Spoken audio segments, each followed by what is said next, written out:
Et un jour, nous, il y a 1 an à peu près de ça, on l'a étudié bien comme il faut, au Hachem. On a découvert pas mal de choses. Et comme on dit, il y a toujours du nouveau sur ce qu'on étudie. Vayam Shamoa, Im Tishma Beyashan, Tishma Bechadash. Il est écrit qu'à chaque fois qu'on réétudie encore et encore la même fois et la même fois, toujours on découvre En Bet Midrash Belo Chidush. Toujours on découvre quelque chose de nouveau. Alors Bezrat Hashem, ce soir on va essayer de découvrir nous tous ensemble beaucoup de nouvelles choses sur cette Torah-là. Cette Torah-là nous parle de après Purim, Achar Purim. On s'est beaucoup préparé pour Purim. Chacun il s'est préparé comme il a préparé. Si c'est dans les Mishloach Manot, dans les Matanot Lavini, si c'est dans la Simcha, si c'est en buvant de l'alcool pour essayer d'être joyeux, bien gai comme il faut, si c'est moralement en essayant de combattre Amalek, d'essayer d'enlever toutes sortes de... Bon, Amalek, vous savez, c'est la guimatria, la numérologie du doute, ça fait. Amalek, lui, ce qui fait son travail à lui, c'est de chaque chose que tu fais, il va te faire entrer un doute. Est-ce que c'est bien ce que tu fais ou c'est pas bien ce que tu fais? Mais non, tu pouvais le faire meilleur, bien sûr. Si tu aurais fait ça, ce serait encore mieux. Et vas-y. Et tu pars en... Et il te fait tomber dans un circuit où tu ne peux plus ressortir. Tout le temps. Et ça, c'est même chez les tzadikim. Même des gens, chaque fois, tout ce qu'ils font, c'est toujours est-ce que c'est bien ce que je fais ou est-ce que c'est pas bien ce que je fais? C'est comme ça. Alors, le mois de Purim, c'est quoi en fait? C'est de combattre tout ce qui est ces choses-là, c'est-à-dire le doute, toutes ces mauvaises choses. Alors, comme nous, malheureusement, on est des hommes. Et les hommes, c'est quoi? C'est des gens qui sont têtus. On y tient tellement beaucoup, on y tient à ce qu'on veut, on y tient. On est des gens qui sont durs, on sait ce qu'on veut, on sait comment on le veut, quelle couleur ça doit être, quelle forme ça doit prendre, etc., etc. Et on a beau nous expliquer, nous dire comme quoi c'est bien ou c'est pas bien pour la santé, ça fait faire du mal comme plus grand, etc. On s'en fout complètement, on fait ce qu'on a envie, quand on a envie, tout le temps. Alors pour sortir de tout ça, Akadosh Baruch Hu, qu'est-ce qu'il nous a demandé? Il nous a demandé que à Purim, pour être libre d'esprit, parce que l'esprit c'est la prison la plus grande qui puisse exister, pour être libre complètement, qu'est-ce qu'il faut faire? Il faut se saouler. Il faut faire des choses qu'on ne fait pas d'habitude. On se maquille, on se déguise.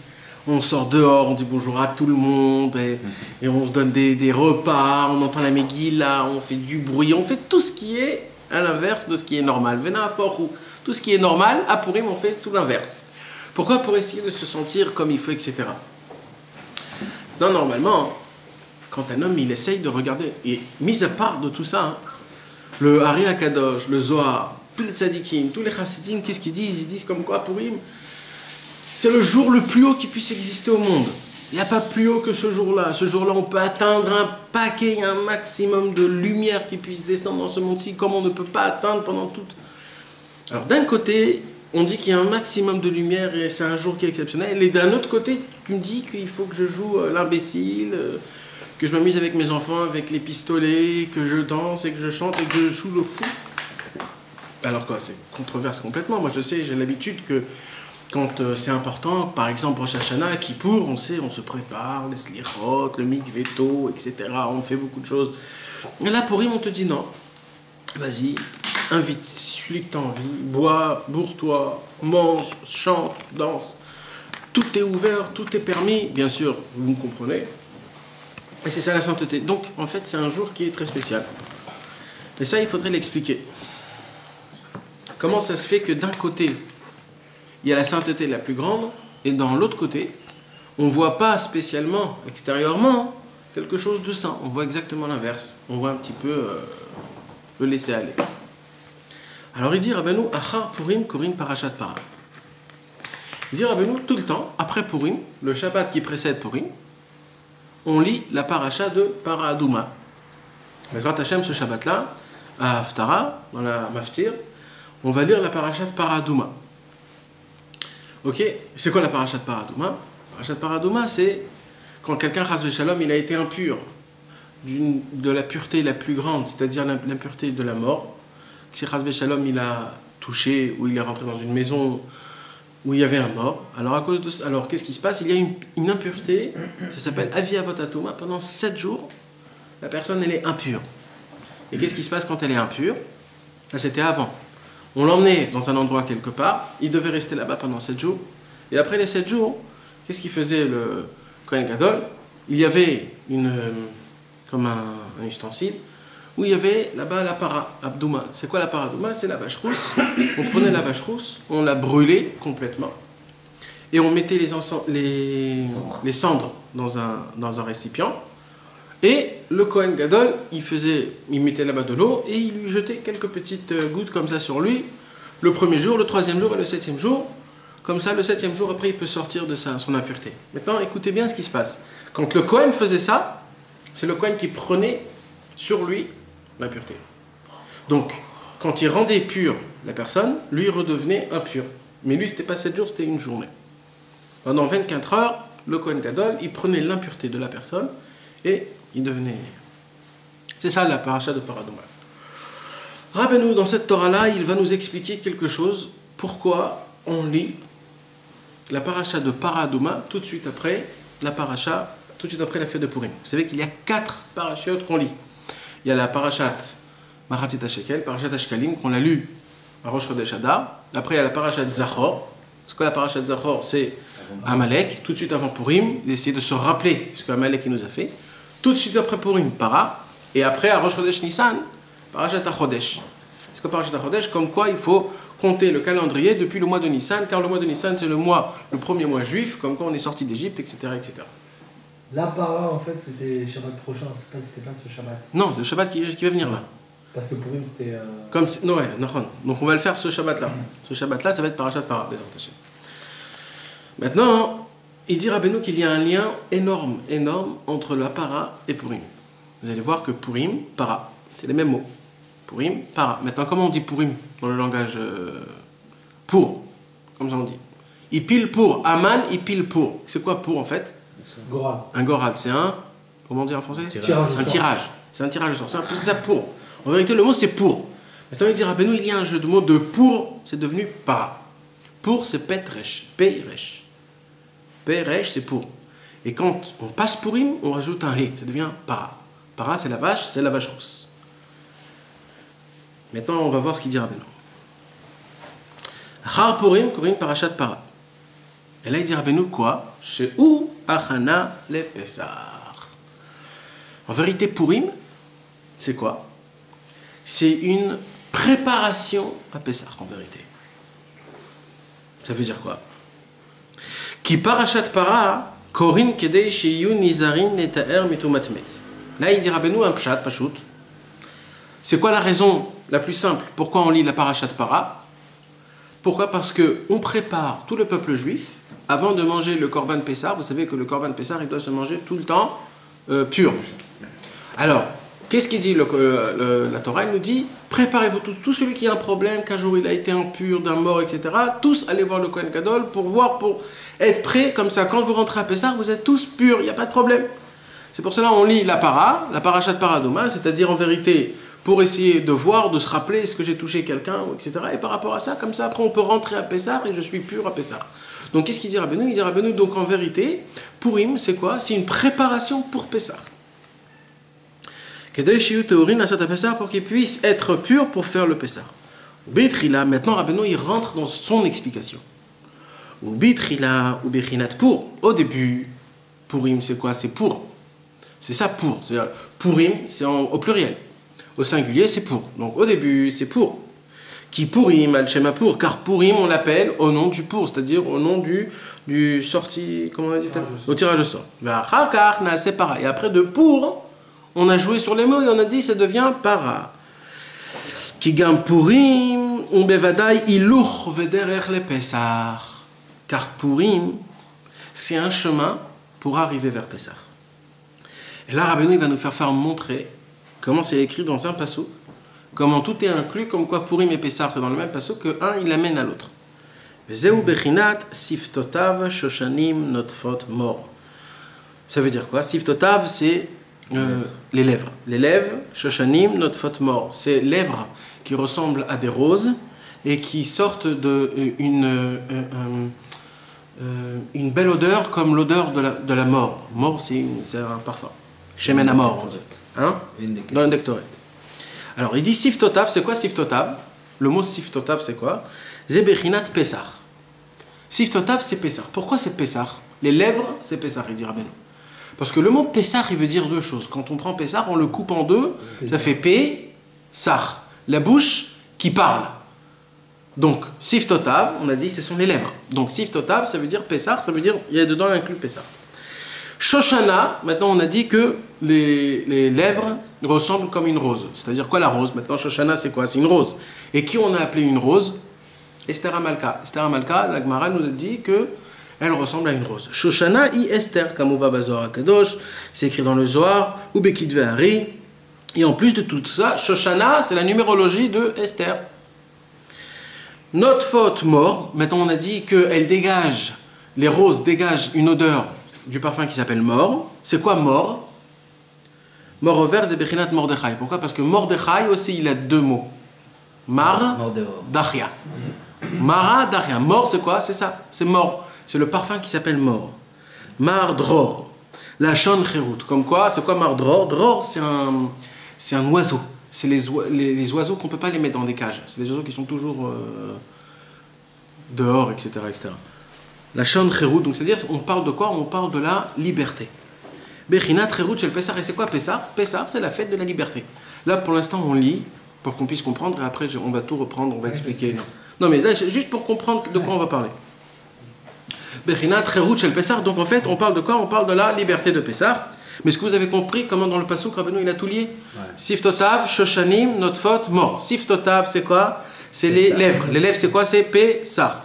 Shoshanim, Notfot, mort. C'est quoi Notfot, mort? Shoshanim, c'est Esther. Notfot, mort, c'est Mordechai. Velken, il dit, Rabbeinu, c'est pour cela.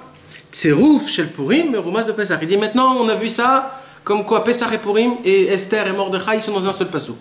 Maintenant, on va prendre un pasuk qui appartient à Pessah. Et je vais vous faire montrer que dans un pasuk qui appartient à Pessah, il y a Mordechai. Comment?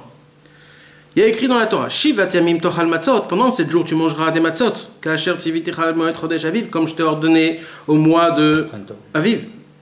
Ki bo yatzata mi Mitzrayim, car ce mois-là t'es sorti d'Égypte, velo yiraou panay rekam, il faut que vous voyez ma face. Alors il dit Rabbeinu, mi Mitzrayim, velo yiraou panay rekam, rachet evot, Purim.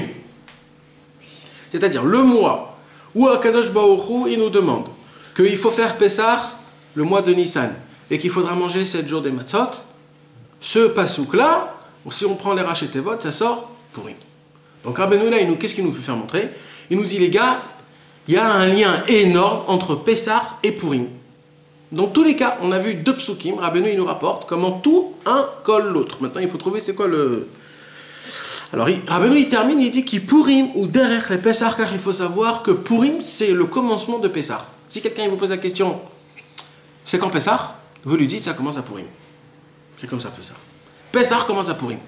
D'ailleurs, Rabbeinu il dit, écoutez bien, celui qui est très très joyeux à Purim, il peut être sûr et certain qu'il pourra compter toute la Sfirata Omer de le début jusqu'à la fin. Vous savez, toujours on se plante le 14e, le 15e, le mec il arrive le 20e, 30e, après il plante. Pourquoi? Parce qu'on n'est pas assez joyeux à Pessah. Mais c'est à Purim. Purim, c'est une Géoula aussi. Hein. C'est l'année qui se termine avec une Géoula. Bien sûr, non, mais Purim. Et Pessah, c'est l'année qui commence avec une Géoula. Mais c'est pire encore ça. Là, il te dit Rabbeinu plus fort. Il te dit, même quand on était en Égypte, il dit Rabbeinu, tu sais pourquoi tu es sorti en Égypte? Il dit Rabbeinu. Ça, c'est de l'écouter à l'heure dessus. Il dit, tu es sorti en Égypte parce que moi, Rabbeinu, il a vu qu'il y avait Mordechai et Esther dans le futur et qu'ils ont fait Purim. Grâce à eux, on est sorti à Pessah. Purim, c'est pas juste dans le temps, ça marche dans le temps. C'est plus haut que ça, c'est beaucoup plus haut. Tout Pessah est venu pour Purim. C'est le commencement de Pessah, c'est Purim. Nous, on croit que tout commence par Pessah. D'ailleurs, c'est le pshat. Le pshat, c'est que tout commence par Pessah.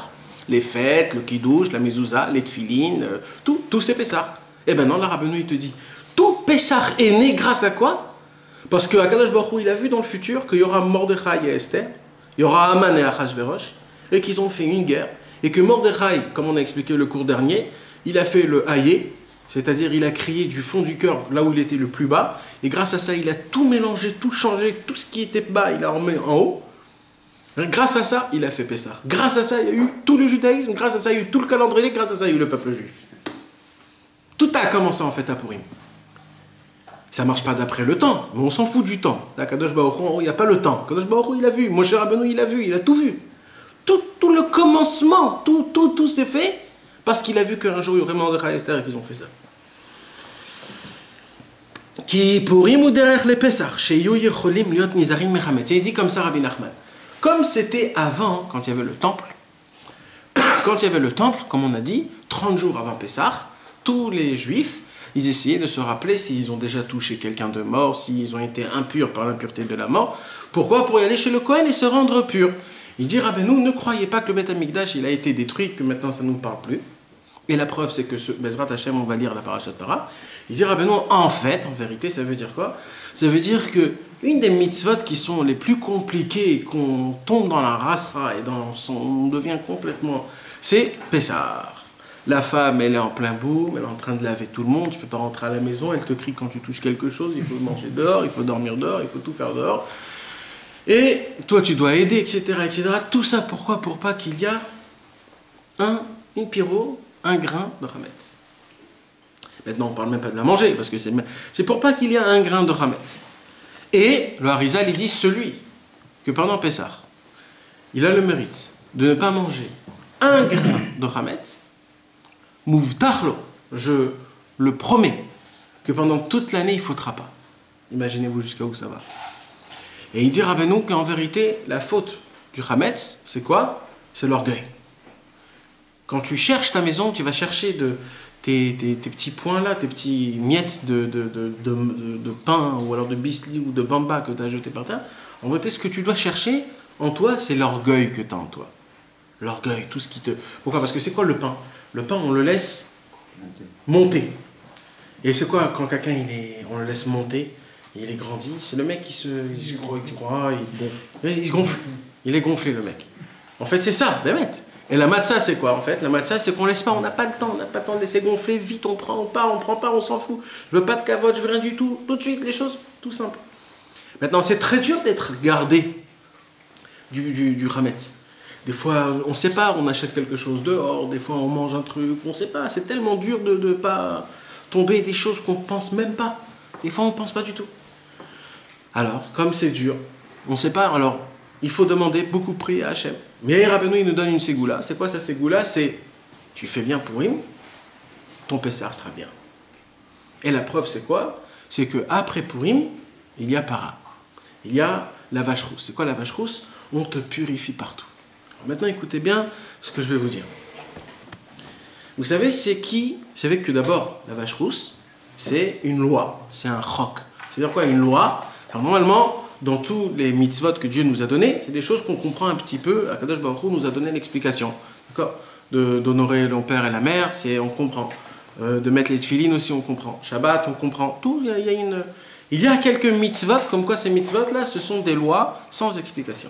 Une des lois qui sont sans explication, c'est la paradouma, c'est la vache rousse. Maintenant, la vache rousse, Shlomo HaMelech a dit sur la vache rousse, Amarti erkema ve'i rechoka mimeni.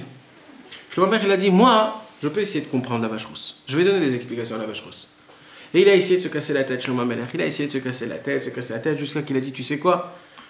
Moi, je croyais que je pouvais attraper cette sagesse-là, mais elle est très, très, très, très loin de moi. Très, très loin. Et je ne peux pas comprendre même la vache rousse. De là, la vache rousse est devenue une énigme devant tout le judaïsme, devant tous les tzadikim, devant toute la Torah, devant tout. La vache rousse était quelque chose. Une des plus grandes énigmes, c'était quoi? C'est ce que je vous ai dit tout à l'heure, que le Kohen, qu'est-ce qu'il fait pour essayer de purifier la personne? Lui, il le rend pur, et l'impureté, elle vient de chez lui. C'est pas un jeu, là, on parle pas de domino, ou alors de... Dans la Torah, il n'y a pas ces choses-là. Quand tu enlèves quelque chose, ça ne vient pas sur toi. Quand tu enlèves quelque chose, tu enlèves. Point barre. Il n'y a rien dans la Torah qui ressemble à ça. C'est pas, on parle de spiritualité, on ne parle pas de matérialité. C'est pas je prends, tu le gardes. Quand tu enlèves une impureté, c'est terminé.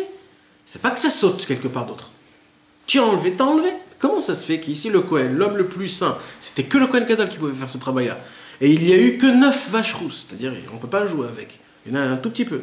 Il faut mettre une toute petite goutte. Cette petite goutte-là, le 7e jour, toute simple impureté, elle vient chez lui. Et là, elle reste pendant une semaine et après elle part. C'est quoi ce jeu-là? C'est ça la plus grande énigme qu'il y avait sur la paradoma qu'on n'arrive pas à comprendre. C'est quoi cette chose-là? Vous savez qu'est-ce qu'on dit sur la paradoma, sur la vache rousse? On dit sur la vache rousse que la vache rousse, c'est quoi? C'est David Ameller. Vous savez, la vache rousse, la couleur rouge, c'est la couleur la plus digne. C'est une couleur qui est dure, c'est le sang. C'est les dinim, les gvurot, toutes les rigueurs. Dans la Kabbalah, il y a 10 sphères. La sphère de la gvura, c'est-à-dire les rigueurs, sa couleur à elle, c'est le rouge. Qu'on dit que quelqu'un, par exemple, qui est shochet, donc qui fait la Brit Mila, c'est quelqu'un qui est né dans l'étoile de Maadim. C'est quoi Maadim? C'est l'étoile qui est rouge. C'est une personne qui aime le sang. Les rouquins, par exemple, ils ont un petit truc avec ça. David Ameller, c'était un rouquin. David Ameller, c'était quelqu'un qui était rouge. Il était hein, c'était un guerrier.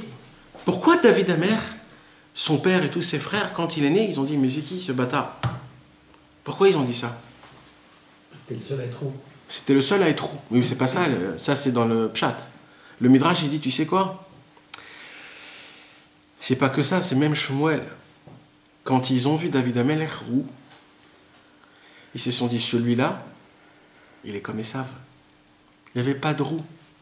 Depuis Esav jusqu'à David Ameller, il n'y a jamais eu de roux. Ils ont vu David Ameller roux, ils ont dit, celui-là, c'est Esav. Il est revenu. En plus, ils ont vu son étoile, ils ont dit, celui-là, il va déchirer le monde. Il va faire, hein? Maadim, il avait l'étoile de Maadim. Je sais pas comment dire en hébreu, en français. L'influence de... Saturne ou je sais pas quoi, le rouge, c'est quoi le... D'accord. Astrologique. Il est né dans le Maadim. C'est un signe astrologique. Oui, une des étoiles. Saturne, c'est la Saturne. C'est ça, c'est la rouge, celle qui est rouge. C'est pas un signe Saturne. Ah, c'est la planète. La planète. C'est des mazalotes. D'accord, donc maintenant il n'y avait aucun roux. Vous imaginez que les roux n'existaient pas? Même aujourd'hui, il n'y en a pas beaucoup. Non, maintenant c'est devenu quelque chose de courant quand même. Quand tu vas en Hollande ou en Finlande. Il n'y a aucun. Il n'y en a aucun entre Esav et... Entre Esav et David Ameller, il n'y en a eu aucun. Vous savez pourquoi? Ça, c'est Yetzirah qui l'a fait. Il a dit comme ça, quand David il va naître... Non, parce que Yetzirah, il avait un problème avec David. Il a dit, celui-là, dès qu'il va naître, je le tue.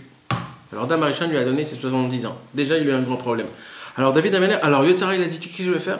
Je vais changer le courant de toute l'histoire pour qu'il n'y aura qu'un seul rouquin.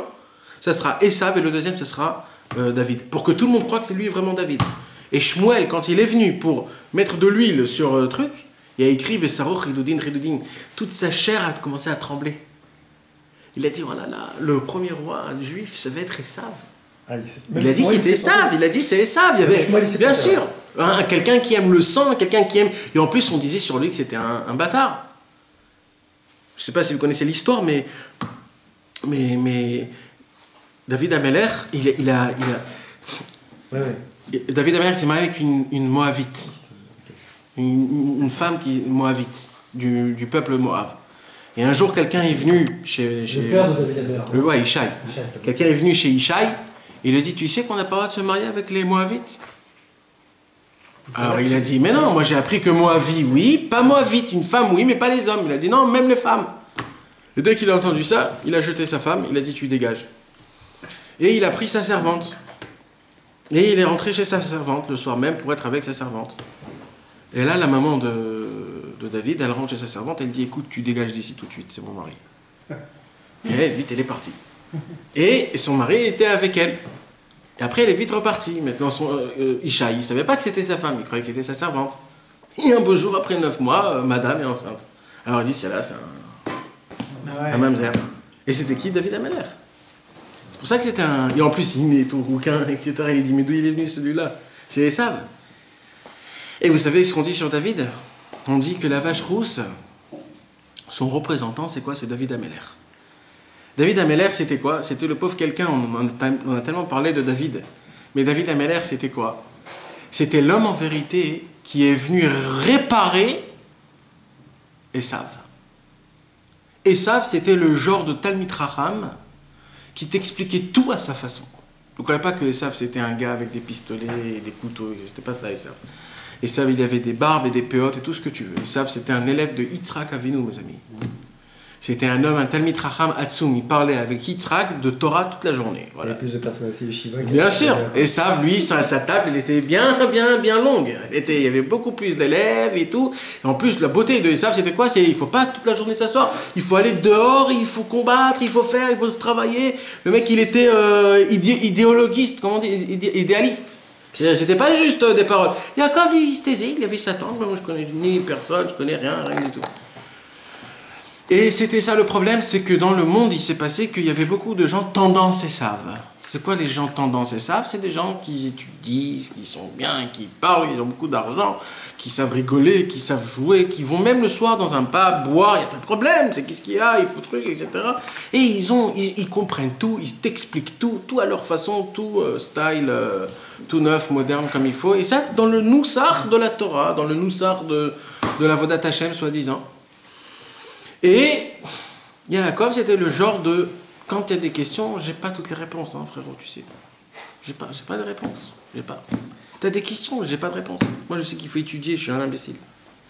Yaakov, c'était le genre où... Voilà, chez moi, il n'y a pas de sorte... les conversations, c'est pas... Ça se déroule pas. Il faut raconter des blagues, il faut parler de tout et de rien, de raconter des bêtises, de raconter ce qu'il a fait l'autre. Yaakov, lui, ne savait pas faire ce genre de conversation. C'était un homme qui était très simple. Et les élèves de Yaakov étaient aussi pareils. Et en fur et à mesure, il s'est dévié de sorte, dans le peuple juif, deux sortes de grandes choses comme ça. C'est pour ça que dans la royauté juive, dans tout le livre Nevi'im, dans les prophètes, vous allez voir qu'il y avait deux royautés. Il y avait les Melech Israël, il y avait les Melech Yehuda. C'était deux sortes. Et ça, et bien tout le temps, vous allez voir que ça se répète encore et encore. Il y avait le Erev Rav et il y avait le peuple juif. C'est quoi le Erev Rav? Et ça, c'est quoi les peuples juifs? C'était Yaakov. Tout le temps, il y avait ça. Quand Shmuel, il est venu pour mettre l'huile, oindre David Ameler, il s'est dit, là c'est foutu. Parce que les deux se renient, là c'est fini. Et Esav, qu'est-ce qu'il a fait? Il a dit, moi, avec mes gvurot, avec mes rigueurs, avec le sang que j'ai dans mon... avec le fêté que je suis dans un mazal, je suis né dans une étoile où c'est la guerre, c'est le sang, etc. C'est moi-même, dans ma racine, je vais déterminer Esav. Maintenant, si vous prenez, moi un jour j'ai fait ça, si vous prenez la vie de David Ameler, c'est un peu dur de faire ça, mais avec quelques petites recherches, essayez de faire ça. Prenez depuis qu'il est tout petit, la brioute, depuis qu'il est tout petit jusqu'à la fin qu'il est mort, et essayez de faire un calcul. Et vous allez voir que la majorité de la vie de David Ameler, il était en guerre. Ni il étudiait, il était en guerre, ou alors il priait Hachem. Vraiment un petit peu il étudiait, un petit peu il était assis, un petit peu... C'était plus un homme de combat, de Asiya, comme on dit. C'était l'action, tout le temps de l'action. Et vous savez, c'était quoi David Ameler? D'un autre côté, qu'est-ce qu'on dit sur David? David Ameler, c'est le seul au monde qui a pu faire sortir de l'abstrait au concret un livre de prière. Avraham Avinu, on dit, c'est lui qui a créé Shacharit. Yitzhak, il a créé Mincha. Yaakov, il a créé Arvit. Et malgré qu'eux, ils ont fait ça, ils n'ont pas écrit de livre de Shacharit, Mincha et Arvit. Il n'y a aucun livre de prière. Mais c'est eux qui ont inventé la prière. Alors imaginez-vous. Ils ont inventé Shacharit Mincha Arvit et ils n'ont pas de livre de Shacharit Mincha Arvit. Par contre, David Ameler, il n'a rien inventé, mais c'est lui qui a inventé toutes les prières. Et pour ça, il faut descendre très bas. Pour ça, il faut en recevoir, comme on dit. Il faut en prendre des droites et des gauches. Il faut en prendre. Et David Ameler, il est rentré dans ce circuit-là. Le pauvre, toute sa vie, c'était beaucoup de malheurs. Mais grâce à ces malheurs-là, on a eu le mérite que grâce à ça, David Ameler, il a enfanté le livre des Teilim, les psaumes. Les psaumes, c'est quoi? C'est la première fois dans toute la Bible qu'il y a des livres de prière.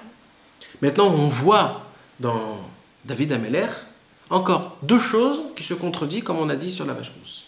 D'un côté, si on voit le film de David Ameler, on se dit, David Ameler, c'était un très grand guerrier. Mais de là à me dire que le Mashiach descendra de David, non. De là à me dire que quand le Mashiach viendra, il donnera à David et à personne d'autre à faire le zimoun et de dire que toute la Géoula se fera grâce à David Ameler, etc. Non, jamais. Celui qui couronnera Mashiach, ça sera David Ameler. C'est impossible, c'est pas David. C'est pas un guerrier. Là, on parle d'un guerrier. Le mec, c'est un... On parle de quelqu'un qui avait une armure avec une épée. Pas de quelqu'un qui avait des livres avec lui. Eh bien oui, mes amis, il avait les deux ensemble. Il avait les deux. D'un côté, c'était quelque chose qu'on ne comprenait pas. Mais d'un autre côté, il avait une puissance qui était spirituelle, qu'il n'a pas reçue gratuitement, qu'il a acquis grâce à ses actions qu'il a fait qu'on ne sait pas ce qu'il a fait. La vache rousse, c'est exactement pareil. La vache rousse, d'un côté, le Kohen Gadol, vous savez que l'impureté de la mort, c'est l'impureté la plus impure qui puisse exister. C'est la plus pure. Il y a 7 niveaux d'impureté. La plus haute, Avi, Avotatuma, le père des pères de toutes les impuretés, c'est l'impureté de la mort. Aujourd'hui, c'est quoi ce langage? Ça veut dire c'est quand quelqu'un, Chas v'Shalom, il tombe dans les kfirot et les pikorsut, Chas v'Shalom.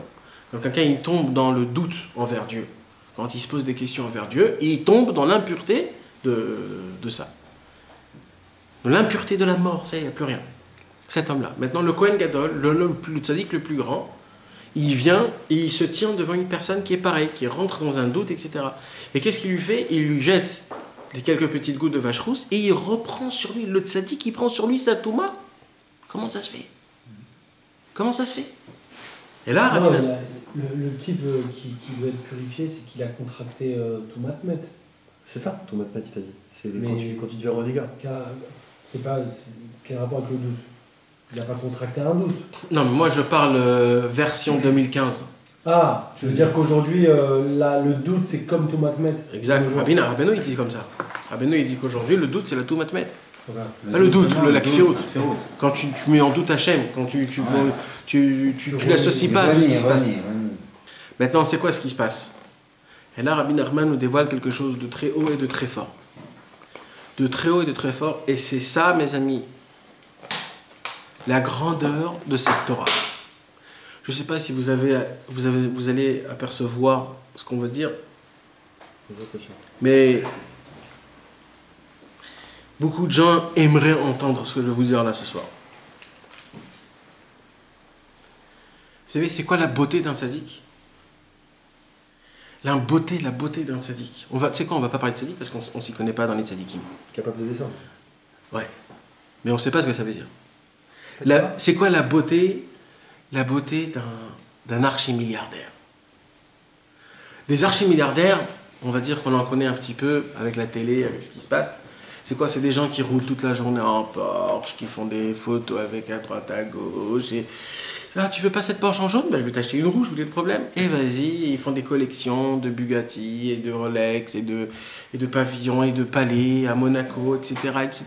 Et ils comprennent, ils savent même pas de quoi on parle quand quelqu'un lui manque 100 shekels. C'est pas dans leur... c'est par milliards, l'argent, ça n'arrête pas, ils s'en foutent complètement. La beauté d'un archimilliardaire, c'est quoi? C'est quand un archimilliardaire, il vit comme un homme normal. Et je vais essayer d'arrondir encore mieux, d'approfondir. La beauté d'un archimilliardaire, c'est qu'il valorise son milliard. Ce qui se passe, il dit Rabbeinu, et ça c'est très fort ce que je vais vous dire, c'est plus tu deviens riche, plus tu perds ta valeur, donc tu as besoin de plus d'argent. Vous comprenez ce que je vais vous dire? Plus tu es riche, plus tu perds la valeur de la richesse, donc tu as besoin de plus d'argent. Ça veut dire, je vais vous faire un petit... Quand j'ai 1000 shekels dans ma poche, alors 1000 shekels c'est 1000 shekels, donc j'ai 1000 shekels. 1000 shekels c'est 1000 shekels. Maintenant, quand j'ai besoin de plus d'argent, j'ai pas besoin encore de 1000 shekels, j'ai besoin de 1100, de 1200, ou plus petite, puisque j'ai déjà 1000. Maintenant, quand j'ai 1 milliard, alors mon milliard, comme il est déjà dans ma poche, il vaut plus rien, parce qu'il est dans ma poche. Donc il vaut beaucoup moins. Donc maintenant, qu'est-ce que j'ai besoin? J'ai besoin de beaucoup plus. Donc j'ai besoin de 2 milliards, de 3 milliards, parce que maintenant j'ai des projets. Maintenant que j'ai 1 milliard, j'ai des projets de 4 milliards, de 50 milliards. Donc le mec, il dit Rabbeinu, plus tu as d'argent, plus la valeur de l'argent elle baisse, plus tu en as besoin plus.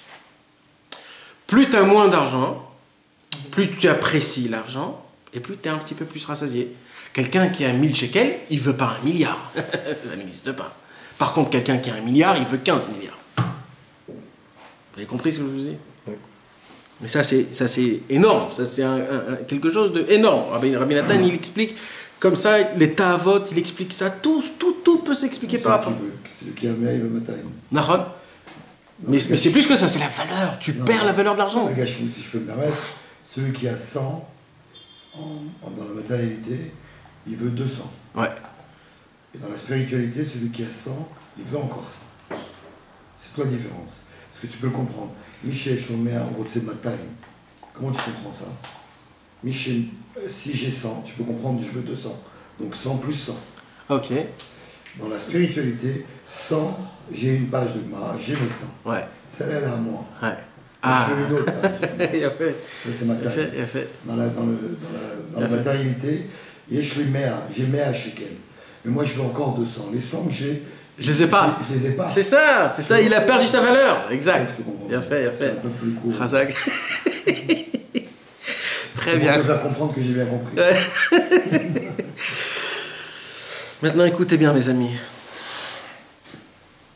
Un vrai tzaddik. Alors, je vais continuer avec le riche. Maintenant, ça, c'est un niveau. Quand le milliardaire, il se conduit, il a la valeur de ce qu'il a. Donc, qu'est-ce qu'il fait? Il se contente de boire de l'eau gazeuse et de boire un petit coca par-ci par-là, de ne pas sortir tous les soirs dans des restaurants ou de ne pas donner à ses enfants sans en faire. Non, le mec, il vit normal, comme ce qu'il faut. Maintenant, son autre argent, il fait avec ce qu'il a envie. Mais il essaye d'apprécier tout ce qu'il a. Alors, un homme comme ça, qu'est-ce qu'on dit? On dit, regarde, il a autant et il sait arranger, il sait quoi faire encore mieux. C'est-à-dire, pas il pense qu'à lui, il essaye de regarder aux autres, il essaye de voir, de donner ce qu'il peut arranger, le monde, etc. Maintenant, il y a plus que ça, mes amis. Ça, c'est un bon riche. Mais il y a plus que ça. Il y a un riche qui comprend qu'avec sa richesse, il veut faire du bien. Il comprend que sa richesse n'est pas à lui. Sa richesse est à Dieu. Dieu lui a juste donné un picadon. Comment on dit un picadon? Dépôt. Dieu a fait un dépôt. Et c'est ça, en vérité, mes amis. Quand quelqu'un il arrive à gagner quelque chose, en fait, c'est un dépôt. Voilà, c'est un dépôt chez toi. Maintenant, toi, avec ton cerveau, tu dois essayer d'arranger tout comme ça soit. Et qu'est-ce qu'il a fait, ce riche?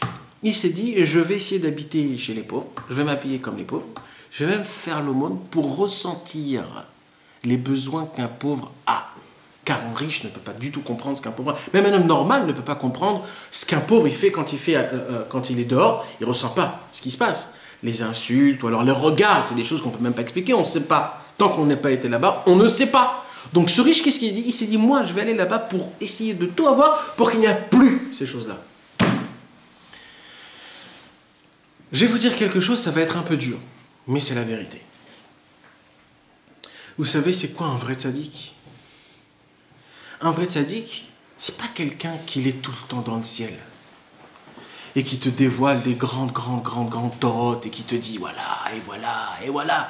Et il te fait vibrer, il te fait chanter, il te fait fantasmer, il te dit moi, mon rave, c'est le plus grand, et mon rave à moi, et moi je suis son élève. Et ça, c'est pas un tzaddik, mes amis. Ça, c'est un tzaddik pour lui. C'est pas un tzaddik du peuple juif. Vous savez, c'est quoi un tzaddik du peuple juif? Un tzaddik du peuple juif, c'est qui dit écoutez, les gars, moi je suis très bien là où je suis dans le ciel, mais c'est pas là où j'ai envie d'être. Moi, je vais descendre là où ils sont mes frères. Je vais aller me salir les mains. Je vais aller être avec eux. Je vais être dans eux. Pas, je vais les aider. Non, je vais descendre chez eux. Là, ce qu'ils font eux, je vais être avec eux. David Ameller, vous savez ce qu'il a dit, David Ameller? Ani yadai meleot bedam beshapir beshilia osek leter ishal baala. Michal bat Shaoul, sa femme, à David Ameller, elle est rentrée chez David. Elle dit dis-moi, David. Moi, j'en connais, moi, des rois. Mais toi, un roi comme toi, j'en ai jamais vu. Il lui dit pourquoi? Il dit, je sais pas. Un roi, normalement, il a des serviteurs, il s'assoit, il a un trône, il a un sceptre, il a une couronne, tout le monde vient et lui dit, toi, t'es jamais à la maison. Ton trône, il est toujours vide, t'es tout le temps dehors, tu essayes de voir qu'est-ce qui manque chacun. Et le pire de ça, c'est quoi? C'est toutes les nuits, tu rentres dans toutes les maisons pour essayer de voir le dam nida de la femme, si elle est Torah, si elle n'est pas Torah. Tes mains, ils sont sales, tu vas, tu rentres, tu te salis. Mais quoi, il n'y a pas des rabbanim pour ça? Il n'y a pas des rabbanim pour ça? Pourquoi le roi d'Israël, David, Melech Israël, Chavekam, toi, tu vas rentrer, tu vas regarder la porte, où ils sont les trucs, je veux voir si tout est comme il faut, mais oh! Et David Melech, il a dit, c'est moi ça. Qu'est-ce qu'il a fait Aaron HaKohen, mes amis? Jamais vous vous êtes posé la question? Aaron HaKohen, cette paracha, on a lu. Moshe Rabbeinu, il monte, il est dans le ciel. Et Aaron Cohen, il dit, demain, on va faire la fête de Dieu, on va faire le veau d'or. Et Aaron Cohen, il fait le veau d'or. Attends, Aaron Cohen, il fait le veau d'or. Moshe Rabbeinu, il a fait un pacte avec Aaron. Il a dit à Aaron, tu sais comment il faut se conduire. Quand je ne serai pas là, il faut qu'il y ait un leader. Et là, il faut que tu sois titalé, mais à la tzmecha. Il faut que tu montes un... Il faut que tu surpasses. Alors, s'il y a un balagan, il savait tout, Moshe Rabbeinu. Il avait déjà tout vu, Moshe Rabbeinu. Il a vu le rêve rave, il a vu les trucs, il a tout vu, il a déjà tout vu. Mais il a dit, moi, la Torah, il faut que je la reçoive. Maintenant, je ne vais pas laisser quelqu'un d'autre, je vais laisser Aaron, mon frère. Alors, il dit, écoute, je ne peux pas te dire ce qui va se passer, mais moi, je te demande une seule chose, surpasse-toi. Aaron, il a dit, il n'y a pas de problème. Et vas-y, tout le monde fait le veau d'or. Qu'est-ce qu'il fait, Aaron? C'est lui qui fait le veau d'or. Personne ne va le faire, c'est moi qui va le faire. Parce que si vous vous fautez, moi, je vais fauter. Moi, je vais être avec vous dedans là-bas. Et là-bas, avec vous, je vais faire tchouva. Parce qu'un vrai tzaddik, c'est quelqu'un qui rentre dedans et qui dit dedans, je vais vous arranger. Pas qu'il est en haut, à droite, à gauche, non, ça faites pas ça, non. Oh, rentre avec nous. C'est quoi? Salis-toi les mains. C'est ça un vrai tzaddik. Et vous savez qu'est-ce qui s'est passé quand Rabbeinu a dévoilé cette Torah? Regardez les dernières lignes. Qui batrila, au début, Ayukola Tralot mi Pessah. Tous les commencements étaient de Pessah. C'est comme ça toutes les fêtes. Valken kol mitzvot emzechar l'etziat Mitzrayim. C'est pour cela que toutes les mitzvot, ils sont pour se rappeler qu'on est sorti d'Égypte.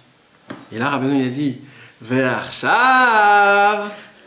Et maintenant, et il s'est tué. Et vous savez ce qu'il dit Rabbi Nathan sur ça? Dans Alim et Troufa, mes amis. Il a dit, si on aurait pu voir, si il écrit comme ça, il n'y a aucun mot dans le dictionnaire qui peut expliquer les tnuot, les mouvements, et le nigun, et comment Rabbeinu il a dit ça pour plus la mélodie.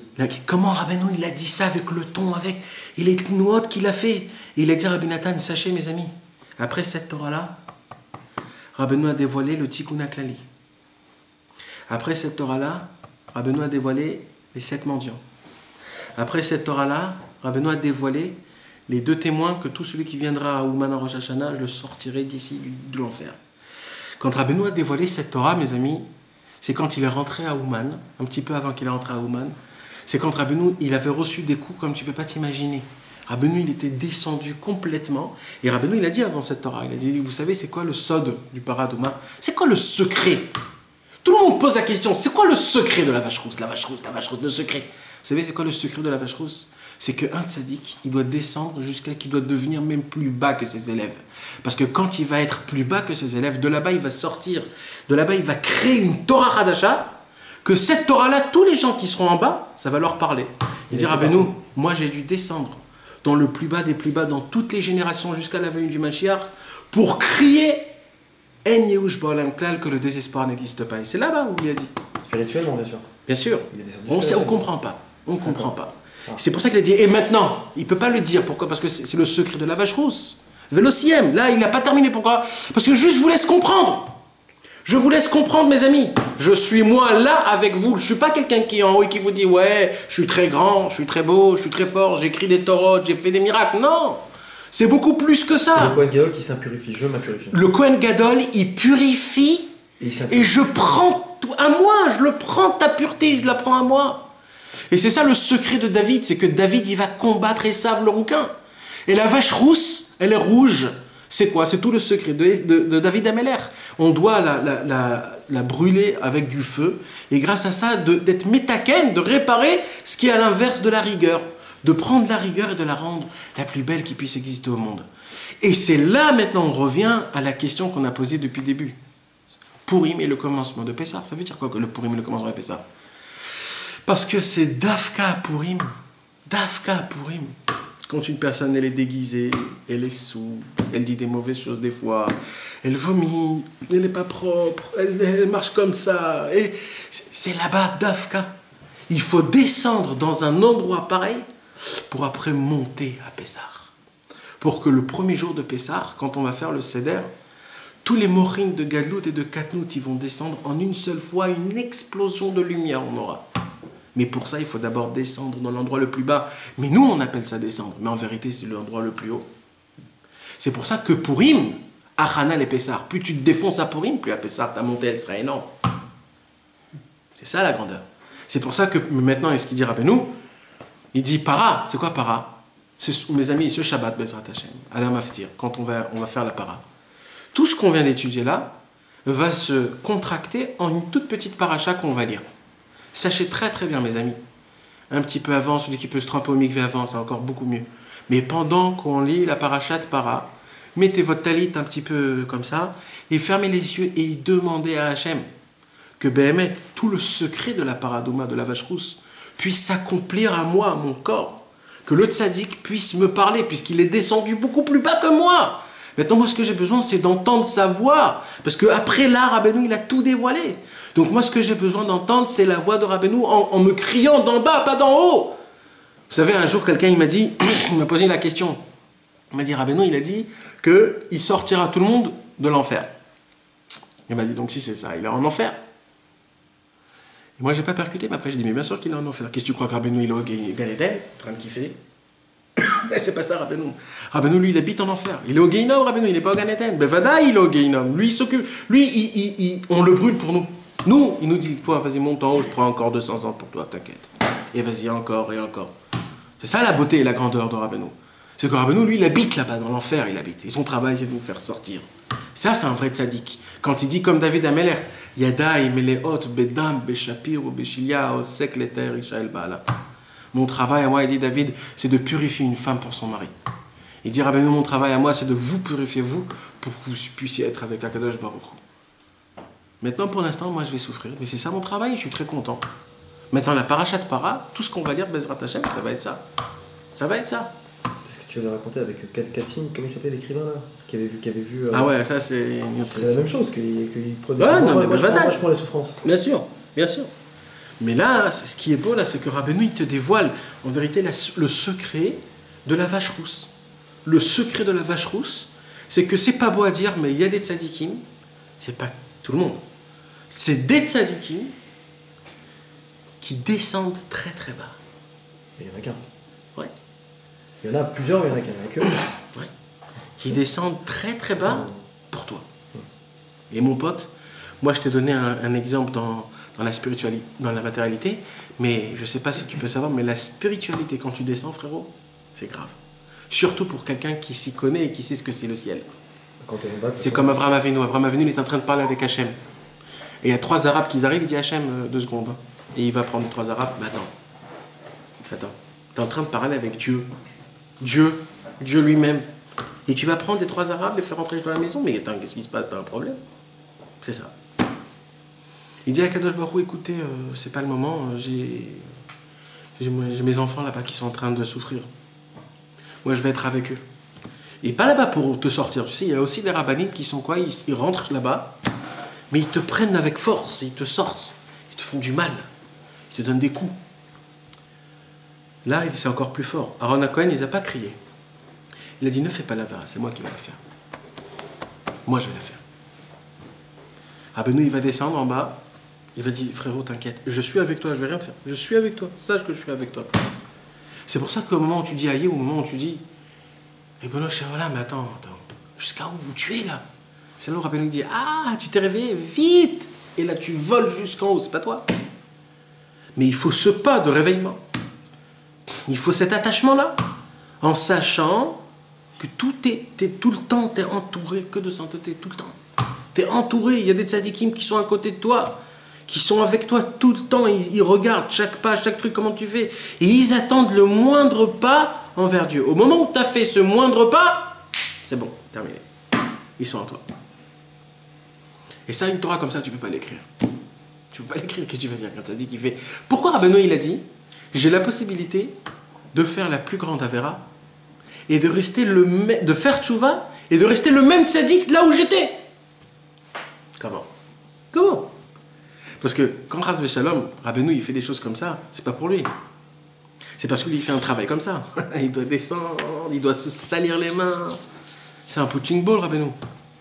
Bien sûr, c'est le mec qu'on cogne tout le temps. C'est lui qui fait le sale travail. Mais ça fait rien, Rabbeinu, c'est ça, c'est pour ça que moi je suis descendu pour ça. Mais juste, c'est pour ça que Rabbeinu il a dit, j'ai des épaules qui sont étroites, énormes. Vas-y, poussez, je suis là pour là. Justement, ils ne sont pas beaucoup plus descendus en Égypte que l'histoire de Purim. En Égypte, il y avait 3 choses qu'ils ont gardées. Le nom, l'habit Et la langue. et la langue. Aujourd'hui, les 3, on les a perdus. Le nom, les habits et la langue. Alors, on est beaucoup plus bas que... Non, mais je te disais entre Purim et entre Pessah. Ouais.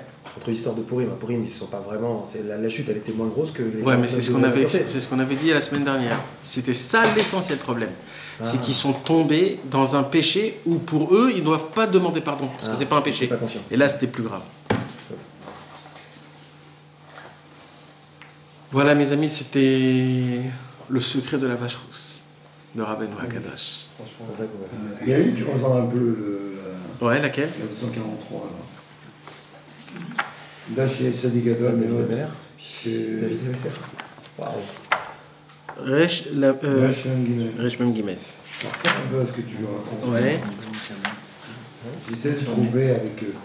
Il n'y a pas de question. Al Kenu Mitalem ve'en roim mimenu shum Là, kedusha. chez Ah. chez Olam, il y a pas les autres du château, chez Olam. D'avoir Ouais. Faites maintenant, moi j'ai déjà fait. Faites maintenant. Ah ouais.